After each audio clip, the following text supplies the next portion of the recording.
VCR allows to dynamically optimize an engine's compression ratio, which is one of the most important factors for optimizing engine efficiency.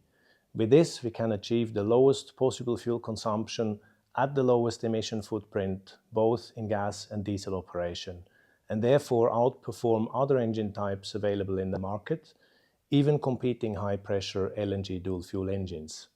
This is why our X-DF engines are the best selection, not only for LNG carriers, but also for other LNG-fueled ship types.